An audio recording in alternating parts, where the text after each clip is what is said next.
আসসালামু আলাইকুম রহমতুল্লাহ। শুভ নববর্ষ 1432। আপনাদের সকলকে জানাই বাংলা পহেলা বৈশাখের শুভেচ্ছা। আজকের এই ভিডিওটিতে আমরা জানতে চলেছি এই পহেলা বৈশাখের সংক্ষিপ্ত ইতিহাস সম্পর্কে। পাশাপাশি আপনারা যদি কেউ কোনো ফেস্টিভ্যালে যদি আপনারা কোনো সংক্ষিপ্ত বক্তব্য দিতে চান তাও কিন্তু দিতে পারবেন এই ভিডিওটির মাধ্যমে। কেননা আমি এখানে সংক্ষিপ্ত বক্তব্য আকারে পহেলা বৈশাখের ইতিহাসটি তুলে ধরব। তো আশা করি আপনাদের এই ভিডিওটি ভালো লাগবে। সবাই আমার এই ভিডিওটিতে লক্ষ্য রাখুন ইনশাআল্লাহ। বাংলা নববর্ষ 1432 আয়োজিত এই অনুষ্ঠানের সম্মানিত সভাপতি, মাননীয় প্রধান অতিথি, আমন্ত্রিত বিশেষ অতিথি ও মঞ্চের সামনে উপবিষ্ট সুধী মণ্ডলী, সবার প্রতি আমার আন্তরিক শুভেচ্ছা ও সালাম। আসসালামু আলাইকুম রহমতুল্লাহ। বাংলা নববর্ষ বা পহেলা বৈশাখ 1432, 14 এপ্রিল 2025। বাঙালি জীবনের অসাম্প্রদায়িক সার্বজনীন একটি উৎসব হলো পহেলা বৈশাখ। বর্ষবরণের দিন, শুভ নববর্ষ। আলপনা আঁকা শাড়ি আর পাঞ্জাবি ছাড়া যেন এই দিনটিকে আর পালন করাই যায় না। সঙ্গে লাল সবুজ আর সাদার মিশেলে হাতে গালে ফুলকি আঁকা এখন হাল ফ্যাশন হয়ে দাঁড়িয়েছে। প্রতি বছরই ক্রমশ বাড়ছে বর্ষবরণের আমেজ। গ্রামশহর, শহর, উপশহর, রাজধানী ঢাকার বিভিন্ন অলিগলিতে বসে বৈশাখী মেলা। পান্তা, ইলিশ, বাঁশি, ঢাক, ঢোলের বাজনায় আর মঙ্গল শোভাযাত্রায় পূর্ণতা পাচ্ছে বাঙালির এই উৎসব মুখরতা। এবার একটু ফিরে দেখা বাংলা নববর্ষের পথ চলার ইতিহাস। বাংলা নববর্ষের ইতিহাস। সৌরপঞ্জি মতে বাংলায় 12টি মাস অনেক আগে থেকেই পালন হয়ে আসছে, কিন্তু গ্রেগরীয় পঞ্জিকায় দেখা যায় এপ্রিল মাসের মাঝামাঝি সময় এই সৌর বছর গণনা শুরু হতো। ইতিহাস ঘেঁটে দেখা যায় ভারতবর্ষে মোগল সাম্রাজ্য শুরুর পর থেকে আরবি বছর হিজরি পঞ্জিকা অনুযায়ী তারা কৃষিপণ্যের খাজনা আদায় করত। কিন্তু হিজরি সাল চাঁদের উপর নির্ভরশীল হওয়ায় কৃষি ফলনের সঙ্গে এর কোনো মিল পাওয়া যেত না। আর তখনই সম্রাট আকবর এই সুষ্ঠু সমাধানের জন্য বাংলায় বর্ষপঞ্জি সংস্কারের উদ্যোগ গ্রহণ করেন।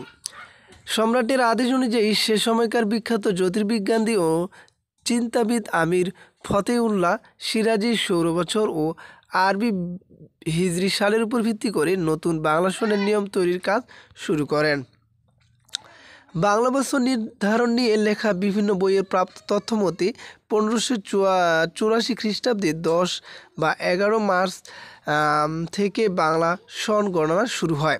তবে পরীক্ষামূলক এ গণনা পদ্ধতিকে কার্যকর করা হয় 1556 সালের 5 নভেম্বর তারিখ থেকে, অর্থাৎ সম্রাট আকবরের সিংহাসন আরোহণের তারিখ থেকে। প্রথম ফসলি সন বলা হলেও পরে বঙ্গাব্দ বা বাংলা বর্ষ নামে পরিচিতি পেতে শুরু করে।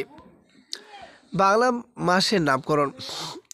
বিভিন্ন গবেষণায় দেখা গেছে বাংলা মাসের নামগুলো বিভিন্ন তারকারাজির নাম থেকে নেওয়া হয়েছে। যেমন বিশাখা থেকে বৈশাখ, জ্যৈষ্ঠা থেকে জ্যৈষ্ঠ, আষাঢ়া থেকে আষাঢ়, শ্রবণা থেকে শ্রাবণ, ভাদ্রপদ থেকে ভাদ্র, কৃত্তিকা থেকে কার্তিক, অগ্রয়িনী থেকে অগ্রহায়ণ, পুষ্যা থেকে পৌষ্য, মঘা থেকে মাঘ, ফাল্গুনী থেকে ফাল্গুন এবং চিত্রা থেকে চৈত্র।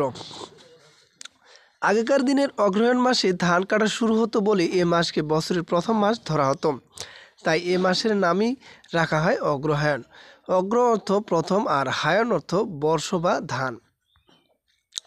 বর্ষবরণের প্রবর্তিত রূপ। তখনকার দিনে শুধু কৃষিকাজ করার তাৎপর্যকে ধারণ করেই বাংলায় বছর গণনার রীতি চালু হয়। কিন্তু বহির্বিশ্বের সঙ্গে বাঙালির যোগাযোগ নিরবচ্ছিন্ন রাখার সুবিধাতে বাংলাদেশের সব জায়গাতেই খ্রিস্টীয় সন ব্যবহার করা হয়। বাংলাদেশে প্রতি বছর 14 এপ্রিল নববর্ষ পালিত হয়।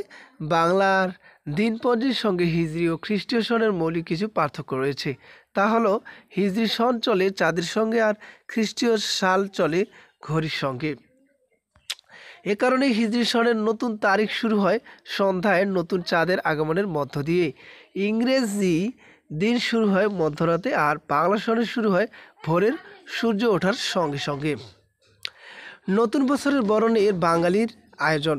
বাংলাদেশি বর্ষবরণের মূল আয়োজন মূলত ঢাকার রমনা পার্কের বটমূলকে পৃথিবীর প্রায় প্রতিটি জাতি নিজেদের ইতিহাস সংস্কৃতিকে বরণের জন্য বিশেষ বিশেষ দিনকে স্মরণীয় করে রাখে।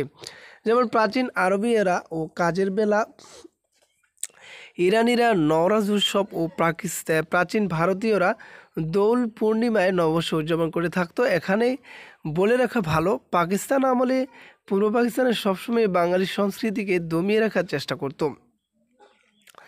রবীন্দ্রনাথের কবিতা ও গান প্রকাশের উপর নিষেধাজ্ঞা জারির প্রতিবাদে 1965 সালে তথা 1375 বঙ্গাব্দে সায়ন নামের একটি সংগঠন রমনা পার্কে পহেলা বৈশাখ বর্ষবরণ উৎসব পালনের আয়োজন করে। রবীন্দ্রনাথ ঠাকুরের এসো হে বৈশাখ এসো এসো গানের মাধ্যমে তারা স্বাগত জানাতে শুরু করেন নতুন বছরকে। আধুনিকতা ছয় বর্ষবরণের অনুষ্ঠানমালা। বেসরকারি স্যাটেলাইট টেলিভিশন চ্যানেলগুলোর কল্যাণে এখন ভোরে রমনা বটমূলে শুরু হওয়া বর্ষবরণের অনুষ্ঠান উপভোগ করে কয়েক কোটি বাঙালি। ছায়ানটের শিল্পী গোষ্ঠীর পরিবেশনায় বৈশাখে বরণের উৎসব প্রস্তুতি গ্রহণ করা হয় আগে ভাগে। পয়লা বৈশাখের দিন ভোরেই শুরু হয় বিভিন্ন স্থানে উন্মুক্ত কনসার্ট, বাউল, লালন, জারি জারি মর্শিদি গানের আসর। আর শহরে অ্যামিউজমেন্ট পার্কের স্বাদ থাকলেও পয়লা বৈশাখের দিন অন্তত নাগরদোলায় চড়তে চায় অনেক শিশুই। বর্ষবরণের অন্যতম অনুষঙ্গ হলো পান্তা ইলিশ। যেন এই পান্তা ইলিশ না হলে আর পয়লা বৈশাখের কোনো আমেজই থাকে না। ব্যস্ত এই সুযোগ রমনার লোকের পারেই অনেক বসে পড়েন ইলিশ পান্তা খেতে। সঙ্গে থাকে কাঁচামরিচ, মানে সম্পূর্ণভাবে বাঙালিয়ানার পরিচয় দিতে যেন ব্যস্ত সবাই।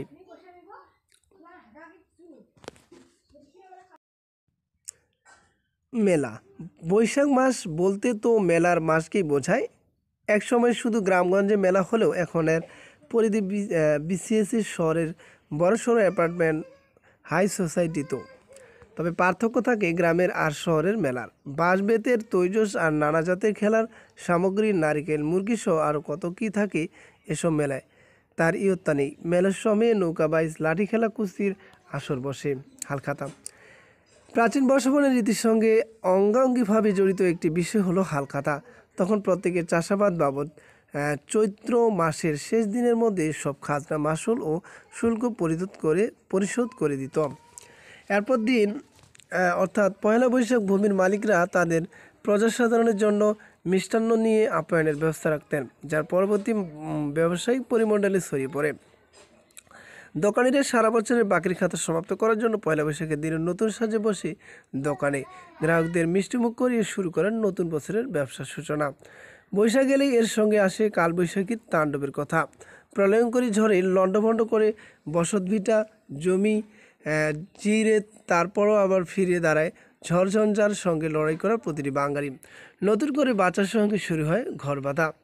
এসব দুঃখ দুর্যোগকে ভুলে পুরো জাতি মেতে উঠে পয়লা বৈশাখের নববর্ষ পালনের আনন্দে। জাতীয় উৎসব এখন বাংলাদেশের সবচেয়ে বড় অসাম্প্রদায়িক উৎসবে পরিণত হয়েছে। এদিনে ধর্ম বর্ণ নির্বিশেষে সবাই বাংলা বছরের প্রথম দিনকে বরণের আনন্দে থাকে মাতারা। তথ্যসূত্র ইন্টারনেট। আর আজকে এই পর্যন্তই।